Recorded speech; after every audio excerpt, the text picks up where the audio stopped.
ભગવાન શ્રી હરિ નાનકડા એવા ધ્રુવજી મહારાજને મધુવનમાં મળે, નાનકડા એવા પ્રહલાદને મળે. જો આપણે આપણી વૃત્તિઓ સાચી અને સારી રાખીએ તો ભગવાન આપણને પણ મળે છે.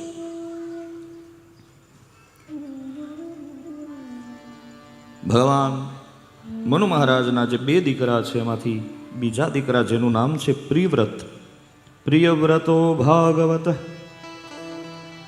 આત્મા રામ કથમ મુને ગૃહે રમત યન્મૂલ કર્મ બંધ પરાભવ. મનુ મહારાજના એક પુત્રનું નામ પ્રિયવ્રત છે, પરમ ભગવાન ભગવદીય ભક્ત છે, આત્મારામ છે. ગૃહસ્થાશ્રમ સ્વીકારવાનું કારણ ભગવત તત્વની પ્રાપ્તિ છે. જુઓ, આપણે ત્યાં જેટલા ભગવાન આવ્યા છે બધા ગૃહસ્થમાં જ આવ્યા છે. ઋષિ જીવન પહેલાંના ઋષિઓ સાધુ સંતો હતા, એ પણ ગૃહસ્થ તો હતા જ, પણ ગૃહસ્થ જીવનમાં રહીને પણ એને ભગવાનની પ્રાપ્તિ કેવી રીતે કરી એ જાણવું હોય તો ભાગવત ધર્મ તમને મને બતાવે છે. સંસારમાં રહીને પણ તમે ભગવાનને સારી રીતે પ્રાપ્ત કરી શકો છો. ક્યાંય જંગલમાં જવાની જરૂર નથી, ક્યાંય ગૃહસ્થાશ્રમ છોડવાની જરૂર નથી. ઘણા લોકો ગૃહસ્થાશ્રમ તો છોડે વિવેકની મર્યાદા છોડીને, પછી ત્યાં જઈને મોટો આશ્રમ બનાવે, ત્યાં આશ્રમમાં પછી ગૌશાલા બનાવે, ગૌશાલાની સેવામાં પછી ત્યાં એક નવો સંસાર. બોલો નારાયણ. પેલો સંસાર નહીં પણ લૌકિક સંસાર.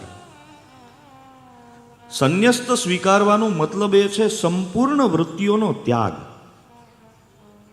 હવે ન્યા જઈને જો મેનેજમેન્ટ કરવાનું હોય તો બનવું શું કામ? તો એની કરતાં ઘરે હારા હતા. બોલો નારાયણ. ન તો એક ગામમાં એક બહુ જૂની વાત છે, 500 વીઘાનો ખાતેદાર ને એના એક છોકરો, એ છોકરાની હગાઈ બાજુના ગામમાં થયેલી, પણ આ થોડો કામનો આળહુ, ખેતરે જાય નહીં, કામ કરે નહીં. તો એને એમ થયું કે એની કરતાં ગિરનાર જવામાં મજા છે, તો એણે ભગવો પહેરી લીધો. બોલો નારાયણ. ભગવાનની ભક્તિ કરવા માટે તમે ભગવો ધારણ કરો એ તો બરાબર છે, પણ સંસારથી ભાગીને તમે ભગવો પહેરવો એ બરાબર નહીં. ગિરનારમાં જઈને પછી ગુરુની સેવા કરીને થોડું ઘણું, અને પછી તો ભવતી ભિક્ષા ગામે ગામ, એમાં એક ગામ સારું એટલે એણે એમ કીધું બાપુ તમે આ બધે અલગ અલગ ગામ જાઓ છો, એની કરતાં એક કામ કરો ને,